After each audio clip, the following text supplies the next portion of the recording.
جسمك ما عندهوش مصدر للطاقة في الوقت الحالي، فبيلجأ للدهون علشان ياخد منها طاقة وبيكسرها، وعملية تكسير الدهون اسمها ميتابوليزم، وبينتج عن العملية دي حاجة اسمها كيتونز، ودي موضوع حلقة النهاردة: كيتونز أو كيتون بوديز.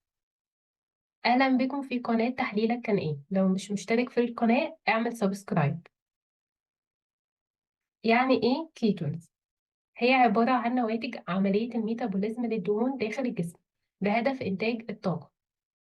الكيتونز بيسموها برضو كيتون بوديز، وهي أحماض قوية، والوسط اللي هي بتكون فيه بتخليه حامضي.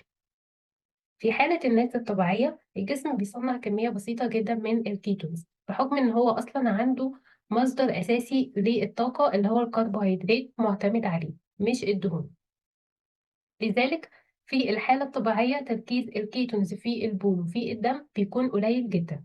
في البول التجارب الكيميائية واستراب اليورين اللي احنا بنعمله في المعمل مش بيشوف الكمية القليلة دي، فعشان كده في البول بيكون سلبي مع الكيتونز. أما في الدم فبيطلع تركيز للكيتونز في الدم بكمية صغيرة. لكن في حالات زي الصيام، باعتبار إن مفيش مصدر للطاقة بيدخل لجسمك، بيبدأ جسمك يلجأ للكربوهيدرات المخزنة، ولو هي خلصت بيلجأ للدهون، فبيزيد هنا نسبة الكيتونز عن الطبيعي، ودي بتكون حالة مؤقتة. وبرضه بتشوف زيادة الكيتونز في حالات زي مرض السكر الغير منتظم، وحالات المجاعة وسوء التغذية، وبعض أنواع من الدايت. عندنا 3 أنواع من الكيتونز موجودة في الجسم. أول نوع اسمه بيتا هيدروكسي بيتيوليت، وده النوع الأكبر من الكيتونز. تاني نوع الأسيتو أسيتات. تالت نوع هو الأسيتون. مشكلة الكيتونز: طول ما هي في الحد الطبيعي منها مفيش أي مشكلة. المشكلة إن هي أحماض قوية، فلو زادت عن الحد الطبيعي نسبة الحمض دي هتتداخل مع العمليات الحيوية للجسم وتسبب مشاكل، ومن هنا هيبتدي يحصل المضاعفات والخطر على الجسم. على سبيل المثال مريض السكر النوع الأول diabetes mellitus type 1 بيحصل له حالة اسمها diabetic ketoacidosis، والحالة دي واحدة من مضاعفات مرض السكر النوع الأول. الحالة دي انت بتعرفها عن طريق بتشوف في البول زيادة في الكيتونز عن الطبيعي اللي هي بتكون إيجابي مع الكيتونز، وكمان الكيتونز بيكون في الدم أعلى من الطبيعي، بالإضافة إن انت بتشوف جلوكوز في البول هو كمان أعلى من الطبيعي. الاتنين مع بعض بيكون دليل قوي على حدوث حالة الدايبيتيك كيتو أسيدوزيس، بمعنى إن أنت لازم تشوف جلوكوز أعلى من الطبيعي في البول وكيتونز أعلى من الطبيعي في البول علشان تقول إن دي حالة دايبيتيك كيتو أسيدوزيس. مشكلة الدايبيتيك كيتو أسيدوزيس إن هي بتعمل حاجة اسمها ميتابوليك أسيدوزيس، ودي اللي بتخلينا أول ما نشوف العلامتين بتوع الكيتون والجلوكوز في البول نقول للبيشنت يروح للطوارئ في المستشفى.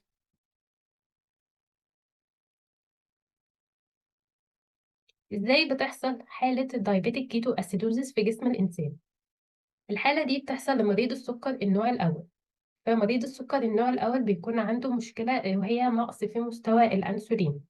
فلما يكون في مريض السكر النوع الأول ما بياخدش علاجه ومهمل في أكله، طبيعي إن مستوى الجلوكوز عنده في الدم هيكون أعلى من الطبيعي، وبناء عليه إن هو مش بياخد علاجه فبالتالي مفيش أنسولين موجود في جسمه في المستوى الطبيعي لأن هو في الأساس ناقص.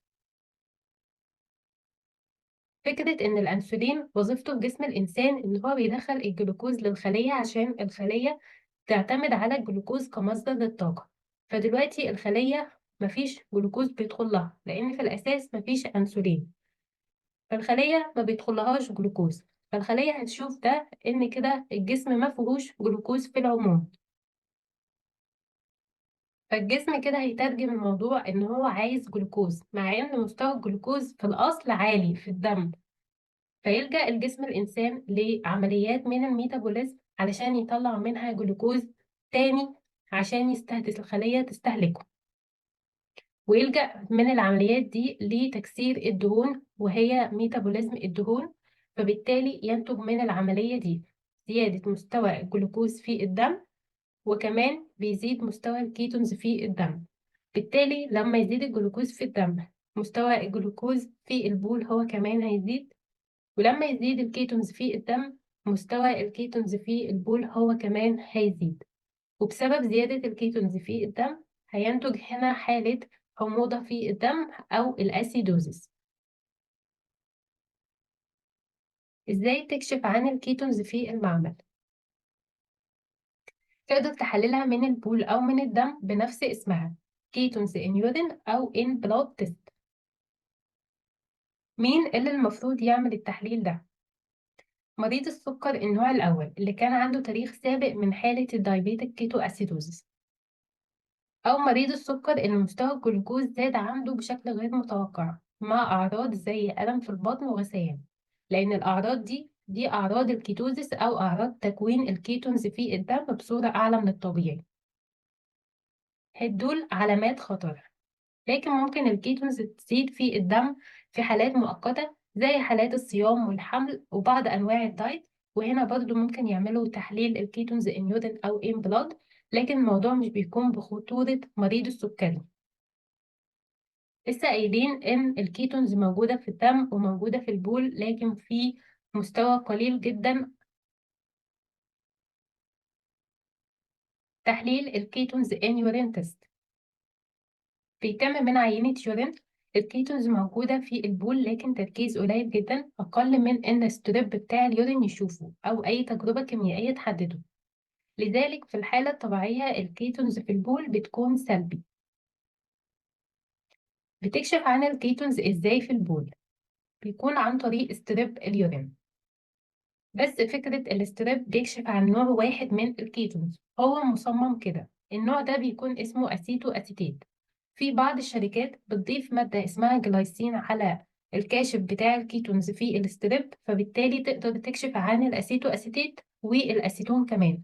لكن هنا مش بيكشف لي عن النوع الأهم اللي هو اسمه بيتا هيدروكسي بيتيوريت، وده أكبر نوع من الكيتونز.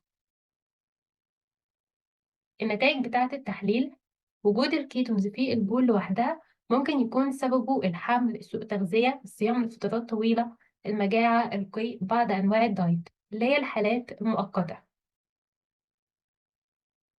وجود الكيتونز في البول ومعاه جلوكوز ده بيكون علامة على وجود DKA. تحليل الكيتونز إن بلاد تيست: مفيش طريقة لتعيين النوع الثالث من الكيتونز اللي هو أهم نوع، اسمه بيتا هيدروكسي بيتيوريت في البول، علشان كده كان تحليل الكيتونز إن بلاد مهم. التحليل ده بيكشف لي عن الثلاث أنواع من الكيتونز في الدم اللي هم بيطلعوا كتوتال كيتونز إن بلاد في الدم كله. معظم طرق تحليله في المعمل بتقدر تعينه من عينة الدم الكاملة أو السيرم أو البلازما، مفيش شرط معين لعينة الدم. ونسبته في عينة السيرم بتكون أقل من 5/10 ملي مول بير لتر. طرق قياس الكيتونز في الدم في المعمل بتكون دايما كوانتيتيف، يعني هي مش هتطلع لا إيجابي ولا سلبي، هيطلع لك رقم. ممكن تكون كالوريمتريك أو جاز كروماتوجرافي أو كابيلاري إلكتروفوريسيس أو إنزيماتيك ميثود. الهدف من قياس الكيتونز في الدم: لو المريض عنده حالة دايابيتيك كيتو أسيدوزيس وخلاص بدأ يتعالج منها في رحلة علاجه، الطبيب بيعوز يتابع حالته علشان هو بيبتدي يمشي على أنسولين ثيرابي هنا. فالتحليل الأدق في المتابعة هو البلاد كيتونز مش اليورين. ده ليه بقى؟ لأن هنا لما المريض بيبتدي يمشي على العلاج علشان يخف من حالة الدايابيتيك كيتو أسيدوزيس، أول حاجة من الكيتونز بتبتدي تقل هو نوع الهيدروكسي بيتيوريت، هو اللي بيقل بشكل أسرع من نوع الأسيتو أسيتيت. فبالتالي إحنا عارفين إن الستريب بتاع اليورين مش بيكشف غير عن نوع الأسيتو أسيتيت، فبالتالي تحليل البول هنا مش هيفيد المريض في أي حاجة في رحلة المتابعة. فبالتالي أنا لو عايز أتابع حالة المريض اللي بيتعالج من حالة الدي كي اي، أنا مطالب مني إن أنا أقيس يا إما البلاد كيتونز إن من عينة الدم، أو أقيس تحليل مخصص أكتر هو البيتا هيدروكسي بيتيوريت وبرضه بيتم من عينة الدم. وبكده تكون الحلقة بتاعتنا انتهت. لو انت مش متابعنا على الفيسبوك هتلاقينا باسم يور ميديكال تيست. لو مش متابعنا على انستجرام هنلاقينا باسم يور ميديكال تيست. لو مش متابعنا على اليوتيوب هتلاقينا باسم يور ميديكال تيست.